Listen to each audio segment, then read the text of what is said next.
నమస్కారం SS news కి స్వాగతం. ముందుగా హెడ్లైన్స్. ఉల్లాసంగా ఉత్సాహంగా ఇంటింటికి టీడీపీ కార్యక్రమం. ప్రజలకు సంక్షేమ పథకాలను వివరించిన ఎమ్మెల్యే. నెల రోజులు ఇంటింటికి టీడీపీ కార్యక్రమానికి అపూర్వ స్పందన వచ్చిందన్న పత్తిపాటి.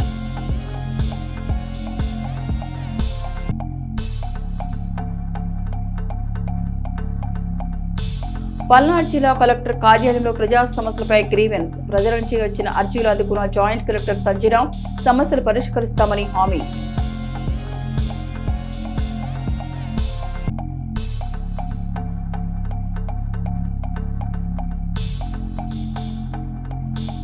పట్టణంలో ముస్లింల ర్యాలీ. ప్రియురాల హసీనాను చంపిన ప్రియుడిని ఉరితీయాలని డిమాండ్.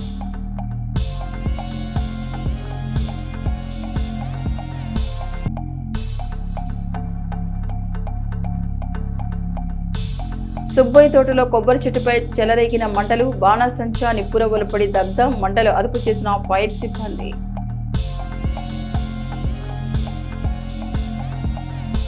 సీనియర్ ఐఏఎస్ అధికారి సివిల్ సప్లై కమిషనర్ కన్నాబాబు కుమారుడు రితేష్ సూర్య వివాహ రిసెప్షన్ వేడుక హైదరాబాద్లోని ఈవెంటారా ఫంక్షన్ హాల్లో ఘనంగా నిర్వహించారు. ఈ వేడుకకు మాజీ మంత్రి శాసనసభ్యులు పత్తిపాటి పుల్లారావు హాజరయ్యారు. ఈ సందర్భంగా నూతన వధూవరులను కలిసి పుష్పగుచ్చం అందజేసి శుభాకాంక్షలు తెలిపారు. నూతన దంపతులు సుఖ సంతోషాలతో ఆయురారోగ్యాలతో ఆనందంగా జీవించాలని ఆకాంక్షిస్తూ వారిని ఆశీర్వదించారు. ఈ కార్యక్రమంలో కుటుంబ సభ్యులు, బంధుమిత్రులు, పలువురు ప్రముఖులు పాల్గొని నూతన వధూవరులకు శుభాకాంక్షలు తెలిపారు. చిలకలూరిపేట నియోజకవర్గం నాదెండ్ల మండలం ఇర్లపాడి గ్రామానికి చెందిన నీటి సంఘాల అధ్యక్షులు, సీనియర్ తెలుగుదేశం పార్టీ నాయకులు పసల వెంకట సుబ్బారావు గారి కుమారుని సత్యనారాయణ స్వామి వ్రతకల్ప కార్యక్రమానికి స్థానిక శాసనసభ్యులు పత్తిపాటి పుల్లారావు హాజరయ్యారు. నూతన జంటను ఆశీర్వదించి వారికి శుభాకాంక్షలు తెలియజేశారు. ఈ కార్యక్రమంలో పలువురు టీడీపీ నాయకులు, కార్యకర్తలు ఉన్నారు. ప్రారంభమైన నెల రోజులవుతున్న ఇంటింటికి తెలుగుదేశం కార్యక్రమానికి లభిస్తున్న అపూర్వ ప్రజాదరణ ఏమాత్రం తగ్గలేదని, పార్టీ శ్రేణులు ప్రజలతో మమేకమయ్యేలా, ప్రభుత్వ పథకాలు, 2 ఏళ్ల అభివృద్ధిని వారికి వివరించేలా టీడీపీ అధినేత ముఖ్యమంత్రి చంద్రబాబు వినూత్న కార్యక్రమానికి శ్రీకారం చుట్టారని శాసనసభ్యులు పత్తిపాటి పుల్లారావు పేర్కొన్నారు. 2 ఏళ్ల అభివృద్ధిని ప్రజలకు వివరించడంతో పాటు పథకాలపై అవగాహన, ప్రజా సమస్యల పరిష్కారం దిశగా చేపట్టిన సరికొత్త కార్యక్రమం ఇంటింటికి తెలుగుదేశం అని పత్తిపాటి స్పష్టం చేశారు. సోమవారం ఆయన నాదెండ్ల మండలం సాతులూరులో ఇంటింటికి తెలుగుదేశం కార్యక్రమం నిర్వహించారు. ఈ సందర్భంగా స్థానిక కాటి అంకమ్మ తల్లి దేవాలయాన్ని సందర్శించిన పత్తిపాటి అక్కడ నిర్వహించిన ప్రత్యేక పూజల్లో పాల్గొన్నారు. అనంతరం 25 లక్షల జిల్లా పరిషత్ నిధులతో చేపట్టిన డ్రైన్ల నిర్మాణానికి స్థానిక నాయకులతో కలిసి శంకుస్థాపన చేశారు. అనంతరం గ్రామాల్లో ఇంటింటికి తిరుగుతూ ప్రజల సమస్యలు తెలుసుకుంటూ కూటమి ప్రభుత్వ సంక్షేమ, అభివృద్ధి, పాలన విజయాన్ని వారికి వివరించారు. ఈ సందర్భంగా గ్రామస్తులను ఉద్దేశించి పత్తిపాటి మాట్లాడారు. తెలుగుదేశం అధినాయకత్వ ఆలోచనలు, విధానాలు, ప్రవేశపెట్టే సంక్షేమ పథకాలు, ప్రజలకు అందించే అభివృద్ధి పలు సందర్భాల్లో దేశానికి మార్గదర్శకంగా స్ఫూర్తిగా నిలిచిందని పత్తిపాటి అభిప్రాయపడ్డారు. సమర్థులైన పాలకుల అనుభవం, ఆలోచనలు కార్యరూపం దాలిస్తే ప్రజలకు ఎటువంటి జవాబుదారీ, పారదర్శక సుపరిపాలన అందుతుందో చెప్పడానికి కూటమి ప్రభుత్వ 2 ఏళ్ల పాలన నిదర్శనమన్నారు. ప్రజలతో నేరుగా మమేకమవుతూ కూటమి ప్రభుత్వ సంక్షేమ పథకాలపై వారి అభిప్రాయాలు, ఆలోచనలు తెలుసుకుంటూ వారి సమస్యలు పరిష్కరిస్తూ నెల రోజులుగా టీడీపీ శ్రేణులు సాగిస్తున్న కార్యక్రమం విశేషమైన ప్రజాదరణ చూరగొంటుందని పత్తిపాటి చెప్పారు. ఇంటింటికి తెలుగుదేశం ద్వారా ఎక్కడికక్కడ స్థానిక సమస్యల పరిష్కారం, ప్రజావసరాల మౌలిక వసతుల కల్పన కూడా ప్రభుత్వం అధిక ప్రాధాన్యత ఇస్తోందన్నారు. నాయకులు నేరుగా ప్రజల వద్దకు వెళ్లడం ద్వారా ప్రజాస్వామ్యంపై వారికున్న నమ్మకం మరింత బలపడుతుందని పత్తిపాటి తెలిపారు. నమో నమో నా తెలుగుదేశమా, నమో నమో నా తెలుగుదేశమా, నందమూరి గుండె నుండి పొంగిన ఆవేశమా, స్వర్ణాంధ్రను నిర్మించగా సాగే ప్రస్థానమా, వందనం వందనం శిరసాభివందనం, వందనం వందనం హృదయాభివందనం, నమో నమో నా తెలుగుదేశమా.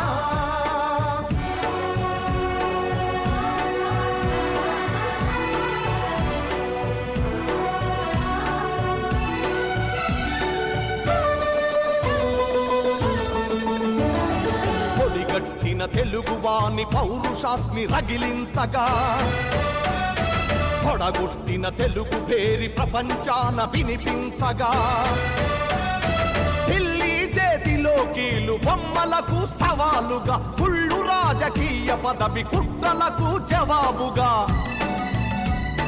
పేదవాడిని మించిన భగవంతుడు లేడని, సమాజమే దేవాలయమని సాగే ఆరాధన, నమో నమో నా తెలుగుదేశమా, నమో నమో నా తెలుగుదేశమా.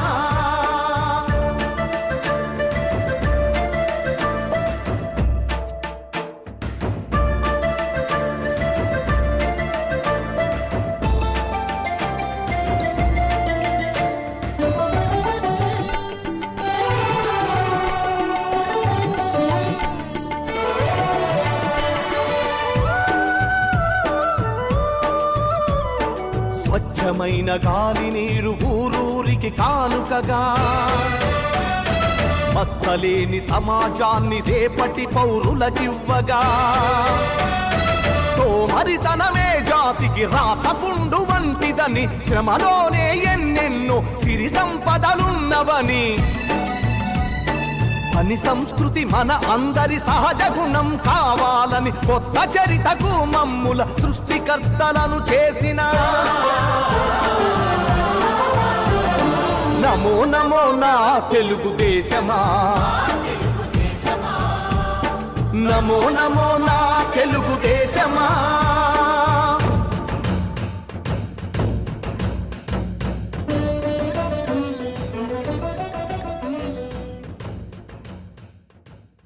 చిలకలూరిపేట పట్టణంలోని రాగనపాలెం వాస్తవులు కొలిసిరి సుబ్రహ్మణ్యం తల్లి రమణమ్మ ప్రథమ వర్ధంతి కార్యక్రమం సోమవారం వారి స్వగృహంలో నిర్వహించారు. ఈ కార్యక్రమానికి శాసనమండలి సభ్యులు మరి రాజశేఖర్ హాజరై రమణమ్మ చిత్రపటానికి పూలమాల వేసి నివాళులర్పించారు.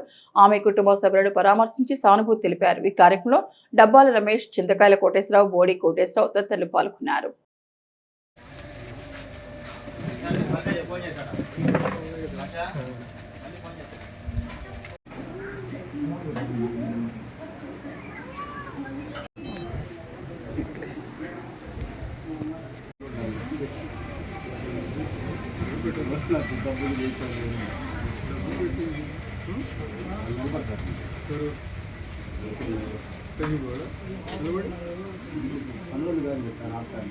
స్వర్గీయ సోమిపల్లి సాంబయ్య ముఖ్య అనుచరులు అనంత వీరరాఘవులు మేసే చిన్నలుడు మేకా సురేష్ మృతి చెందారు. విషయం తెలుసుకున్న శాసనమండలి సభ్యులు మరి రాజశేఖర్, తోట రాజా రమేష్, కాకుమను వెంకటేష్, అచ్చుకోల మురళీకృష్ణ ఆయన స్వగృహానికి చేరుకుని పార్థివ దేహానికి నివాళులర్పించారు.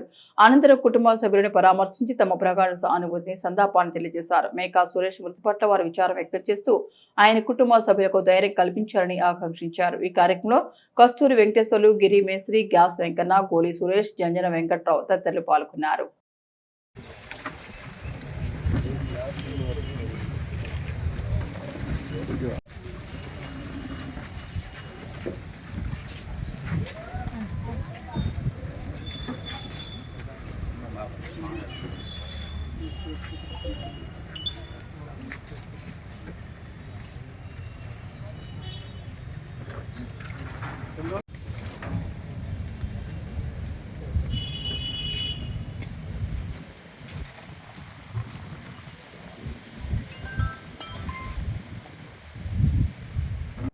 రాబోయే మున్సిపల్ ఎన్నికలను ప్రశాంత వాతావరణంలో నిష్పక్షపాతంగా నిర్వహించడమే లక్ష్యంగా చిలకలూరిపేట పట్టణ పోలీస్ స్టేషన్ పరిధిలోని రౌడీ షీటర్లకు స్థానిక పోలీస్ స్టేషన్లోని టౌన్ ఎస్ఐ హాజరత్తయ్య ప్రత్యేక కౌన్సిలింగ్ నిర్వహించారు. ఈ సందర్భంగా ఎస్ఐ హాజరత్తయ్య మాట్లాడుతూ ఎన్నికల సమయంలో ఎలాంటి శాంతి భద్రతల విఘాతానికి పాల్పడినా సహించేది లేదని స్పష్టం చేశారు. రౌడీ షీటర్లు ఎలాంటి గొడవలను జోక్యం చేసుకోకూడదని, అసాంఘిక కార్యక్రమాలు లేదా నేరాలకు పాల్పడితే చట్టపరంగా అత్యంత కఠిన చర్యలు ఉంటాయని హెచ్చరించారు.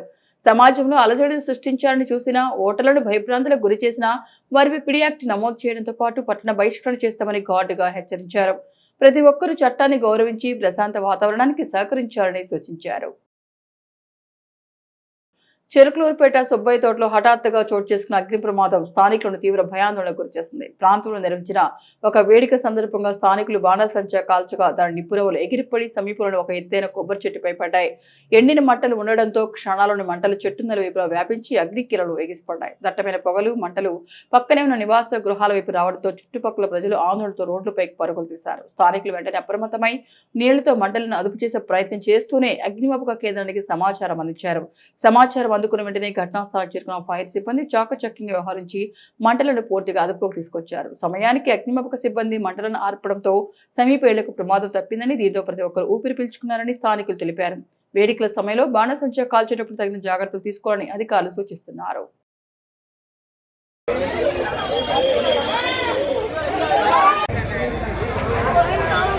వచ్చి చేసాము, మన వాళ్ళు బయలుదేరారు వస్తున్నారు. నేను వాళ్ళే ఫైర్ వాళ్ళు అదే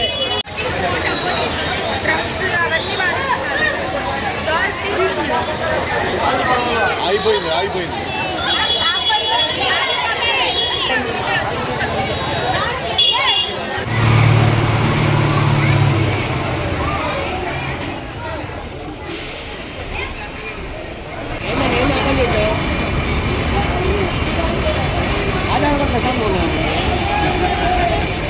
వృత్తిరీత్యా లారీ డ్రైవర్గా పనిచేస్తూ జీవనం సాగిస్తున్న షేక్ బహదూర్ బాషా ఆదివారం ఆకస్మిక గుండెపోటుతో మృతి చెందాడు. దీంతో ఎడ్లపాడులోని ఎర్ర చెరువు ప్రాంతంలో విషాద ఛాయలు అలుముకున్నాయి. గ్రామ పంచాయతీ బోర్డులోని 11వ వార్డు సభ్యుడిగా బాషా ఈ ఏడాది వరకు కొనసాగాడు. ప్రస్తుతం వైఎస్ఆర్సీపీ మండల ట్రేడ్ యూనియన్ విభాగం అధ్యక్షుడిగా ఉన్నాడు. ఆదివారం ఉదయం స్థానికంగా అందరితో సరదాగా మాట్లాడిన ఆయన అనంతరం కళ్లు తిరుగుతున్నాయని చెప్పి సమీపంలోని మెడికల్ షాప్ వద్దకు వెళ్లాడు. అక్కడే ఒక్కసారిగా కుప్పకూలిపోయాడు. వెంటనే కుటుంబ సభ్యులు ఆయన చిలకలూరుపేటలోని ఓ ప్రైవేట్ ఆసుపత్రికి తరలించారు. అయితే అప్పటికే బాషా మృతి చెందినట్లు వైద్యులు ధృవీకరించారు. దీంతో భౌతిక కాయాన్ని ఎడ్లపాడుకు తీసుకొచ్చి స్థానిక ముస్లిం గోరస్థాన్లో ఖననం చేశారు. బాషాకు భార్య, కుమారుడు, కుమార్తె ఉన్నారు. బాషా ఆకస్మిక మృతితో కుటుంబ సభ్యులు కన్నీరు మున్నీరయ్యారు. పలువురు వైఎస్ఆర్సీపీ నాయకులు బహదూర్ బాషా కుటుంబాన్ని పరామర్శించి సంతాపం తెలిపారు. ఒడిశాపై ఏర్పడిన ఉపరితల ఆవర్తనం అల్పపీడనంగా మారి ఒడిశా, ఛత్తీస్గఢ్, తెలంగాణ, ఆంధ్రప్రదేశ్పై ప్రభావం చూపుతోంది. నైరుతి రుతుపవనాలు బలపడడంతో ఆగస్టు 23 నుంచి 26 వరకు తెలుగు రాష్ట్రాల్లో వర్షాలు కురిసేందుకు అనుకూల పరిస్థితులు ఏర్పడ్డాయి. ముఖ్యంగా ఉత్తర తెలంగాణ జిల్లాలో ఉరుములు, మెరుపులతో కూడిన మోస్తరు నుంచి భారీ వర్షాలు కురిసే అవకాశం ఉందని వాతావరణ శాఖ ఎల్లో అలర్ట్ జారీ చేస్తుంది. హైదరాబాద్తో పాటు పలు ప్రాంతాల్లో శనివారం రాత్రి నుంచి కుండపోత వర్షం కురిసింది. ఆంధ్రప్రదేశ్లో కోస్తాంధ్ర, ఉత్తరాంధ్ర, రాయలసీమలో తేలికపాటి నుంచి వర్షాలు కురిసే అవకాశం ఉంది. కుటుంబ కలహాల నేపథ్యంలో భార్యాభర్తల వర్గాలు పరస్పరం కర్రలతో దాడి చేసుకున్న ఘటన కోమటినేని వారిపాలెం గ్రామంలో చోటు చేసుకుంది. గ్రామానికి చెందిన అరిగిల రామయ్య, ఆయన రెండో భార్య పద్మరాగ మనస్పర్ధల కారణంగా కొంతకాలంగా విడివిడిగా నివసిస్తున్నారు. ఈ క్రమంలో ఇరు వర్గాల మధ్య తరచూ వివాదాలు తలెత్తుతున్నాయి. శుక్రవారం రాత్రి సుమారు 8:30 సమయంలో కోమటినేని వారిపాలెంలో రామయ్య వర్గీయులు, పద్మరాగం వర్గీయులు మరోసారి తీవ్ర వాగ్వాదానికి దిగారు. వివాదం మొదలడంతో ఇరు వర్గాల చేతులు, కర్రలతో పరస్పరం దాడులు చేసుకున్నారు. ఈ ఘటనపై ఇరు వర్గాలు అందించిన ఫిర్యాదుల మేరకు Chilakurupeta rural SIG Anil Kumar case నమోదు చేసి దర్యాప్తు ప్రారంభించినట్టు తెలిపారు.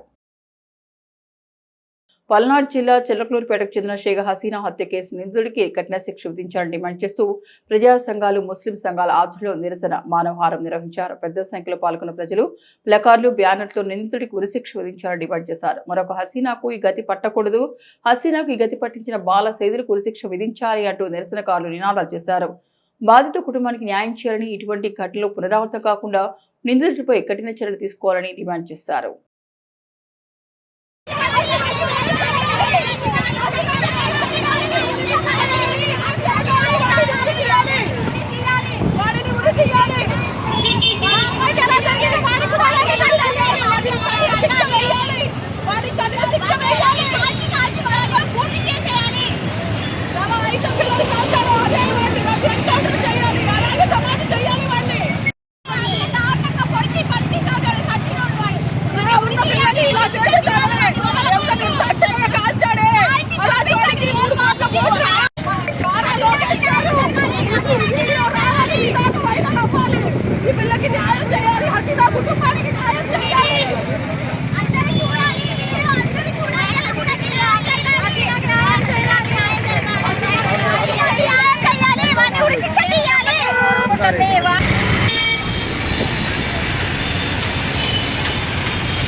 వాళ్ళ పెద్దమ్మ మాట్లాడుతున్నాను. నేను పాప బీటెక్ ఉద్యోగం చేస్తుంది, సమస్యలు పోతాయని అనుకున్న తల్లిదండ్రులకి కడుపు కోత మిగిల్చాడు. ఇలాంటి పరిస్థితి ఏ ఆడపిల్లకి రాకూడదు మళ్ళీ. అందుకని అందరూ కదిలి రండి, మా పాపకి న్యాయం చేయండి. మేము డబ్బు కోసం ఆశపడట్లా. వాడికి ఉరి శిక్ష, మా పిల్లని కత్తితో పొడిచి ఆ పిల్లకి పెట్రోల్ పోసి తగలబెట్టాడు. అదే ఉరి శిక్ష వాడికి వెయ్యాలి. మేము న్యాయం కోరుతున్నాం, దేన్ని ఆశించట్లేదు. మేము న్యాయం కోరుతున్నాం. కానీ ప్రెస్ మీట్లు అన్నీ మాకు అబద్ధాలే చెప్తున్నారు. పిల్ల చనిపోయి 3 రోజులైనా వాళ్ళు మాకు సమాచారాన్ని అందజేయలేదు. ప్రేమించారు చెప్పారు కానీ పిల్లని చంపేసేసి పోలీసులకి చెప్పారని చెప్తున్నారు, కానీ మాకు ఆ ఇన్ఫర్మేషన్ చెప్పలేదు. మేము పిల్ల వచ్చింది అని మేము అనుకుంటున్నాము, కానీ మా పిల్ల లాస్ట్కి శవాన్ని చూపించారు మాకు. ఆ పిల్లని నల్ల పూర్తి చేసి మాకు తీసుకెళ్ళి పురుగులు పట్టిపోయి పిల్లకి. ఆ పురుగుల్లో పిల్లని చూసి మేము ఎంత తల్లడిల్లిపోయామో మాకే తెలుసు. అలాంటి పాపకి న్యాయం చేయాలని మేము కోరుకుంటున్నాం. చిలకలూరుపేట తహసీల్దార్ కార్యాలయానికి విజయవాడకు చెందిన పినాకిల్ జూనియర్ కళాశాల ఆధ్వర్యంలో కంప్యూటర్ను వితరణ చేశారు. కార్యాలయ కార్యకలాపాలకు ఉపయోగపడేలా కంప్యూటర్ను అందజేశారు. ఈ సందర్భంగా పినాకిల్ జూనియర్ కళాశాల నిర్వాహకులు కంప్యూటర్ను చిలకలూరుపేట తహసీల్దార్ వేణుగోపాలరావు, కార్యాలయ పర్యవేక్షకులు వెంకటేశ్వరరావుకు అందజేశారు. ప్రభుత్వ కార్యాలయాలు సాంకేతికతను మరింత సమర్థవంతంగా వినియోగించుకునేందుకు ఇటువంటి సహకారం ఉపయోగపడుతుందని వారు తెలిపారు. ప్రభుత్వ కార్యాలయానికి కంప్యూటర్ను అందజేసిన పినాకిల్ జూనియర్ కళాశాల నిర్వాహకులను అధికారులు అభినందించారు. గ్రామ పంచాయతీ స్థాయిలో ఎస్సీ, ఎస్టీ, బీసీ కులాల ఓటర్లను గుర్తించే పనుల్లో భాగంగా ఆయా గ్రామ పంచాయతీల కార్యదర్శులతో ఎంపీడీఓ చినుకూరి శ్రీనివాసరావు సమీక్ష నిర్వహించారు. ఈ కార్యక్రమంలో deputy MPDO T Venkateswarlu, panchayat కార్యదర్శులు పాల్గొన్నారు. హెచ్ఐవి ఎయిడ్స్ నియంత్రణలో యువత పాత్ర అత్యంత కీలకమని area hospital ICTC counsellor K Hanumantharao అన్నారు. సోమవారం చిలకలూరుపేటలోని ఆర్వీఎస్ సివిఎస్ హై స్కూల్లో హెచ్ఐవి ఎయిడ్స్ పై అవగాహన కార్యక్రమం నిర్వహించారు. ఈ సందర్భంగా ఆయన మాట్లాడుతూ యువతకు హెచ్ఐవిపై పూర్తి అవగాహన ఉండాలని, హెచ్ఐవి వ్యాప్తి నివారణ, హెచ్ఐవి పరీక్షలు, చికిత్స సేవలపై సరైన సమాచారాన్ని తెలుసుకోవాలని సూచించారు. యువతుల అవగాహన పెంచడం ద్వారా హెచ్ఐవి నియంత్రణలో గణనీయమైన ఫలితాలు సాధించవచ్చని తెలిపారు. ఎయిడ్స్ పై సమాజంలో ఉన్న అపోహలను తొలగించి సరైన సమాచారాన్ని ప్రజలకు తీసుకెళ్లడంలో యువత ముందుండాలని అన్నారు. యువత చురుకుగా పాల్గొని తమ కుటుంబ సభ్యులకు, సమాజానికి కూడా సరైన సమాచారాన్ని చేరవేయాలని సూచించారు. హెచ్ఐవి సోకిన వారిని ముందుగానే గుర్తించడం, ప్రతి ఒక్కరిని చికిత్స సేవలకు అనుసంధానం చేయడం, చికిత్స పొందుతున్న వారిలో వైరల్ లోడ్ను నియంత్రణలో ఉంచడం ద్వారా 95 లక్షలు సాధించేందుకు కృషి చేసినట్టు తెలిపారు. క్యాంపు స్వచ్ఛంద సేవా సంస్థ మేనేజర్ కొండా పవన్ కళ్యాణ్ మాట్లాడుతూ ఇంటెన్సిఫైడ్ ఐఈసీ క్యాంపెయినింగ్ కార్యక్రమం 8 వారాల పాటు ఆగస్టు 12 నుంచి అక్టోబర్ 12 వరకు నిర్వహిస్తున్నట్టు తెలిపారు. ఈ కార్యక్రమంలో క్యాంపు సేవా సంస్థ outreach worker D Rangaiah, పాఠశాల సిబ్బంది వి సుభాష్ని, ఇతర ఉపాధ్యాయులు, విద్యార్థులు పాల్గొన్నారు.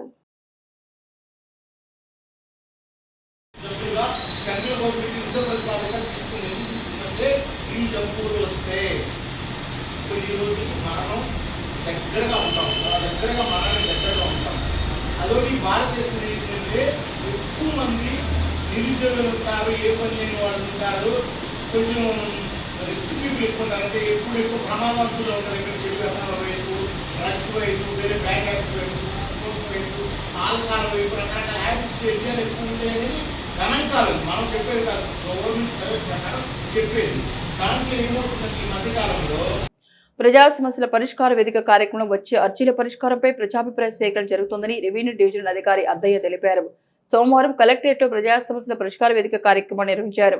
రెవెన్యూ డివిజన్ అధికారి Addayya, GSWS Sivareddy, special deputy collector Pulichintala Sriramulareddy, TPO Nageswara Nayak, PGRS nodal officer Leelarani అర్జీదారుల నుండి 81 దరఖాస్తులు స్వీకరించారు. డిఆర్ఓ అద్దయ్య మాట్లాడుతూ ప్రజా సమస్యల పరిష్కార వేదిక కార్యక్రమంలో వచ్చే అర్జీల పరిష్కారం గురించి ప్రభుత్వం ప్రజాభిప్రాయం సేకరిస్తోందని, కావున అర్జీలను సమగ్రంగా పరిశీలించి పరిష్కరించాలని అధికారులు కోరారు. అర్జీల పరిష్కారంలో ప్రజల సంతృప్తి అంతిమ లక్ష్యంగా దరఖాస్తులు పరిష్కరించాలన్నారు. సమస్యల మూలాల్లోకి వెళ్లి పరిశీలించి పరిష్కరిస్తేనే అర్జీదారులు సంతృప్తి వ్యక్తం చేస్తారన్నారు. అర్జీని ఎక్కువ రోజులు పెండింగ్ లో ఉంచకుండా నాణ్యమైన పరిష్కారం చూపాలన్నారు. అర్జీలు బియాండ్ ఎస్ఎల్ఏకు వెళ్లకుండా చూడాలని, అర్జీదారునికి తెలియకుండా ఎండోర్స్మెంట్ చేసి అప్లోడ్ చేస్తే అర్జీ తిరిగి ఓపెన్ అవుతుందని తెలియజేశారు.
ఈవీఎస్ఎస్ న్యూస్ బులెటిన్ విశేషాలు. నమస్తే.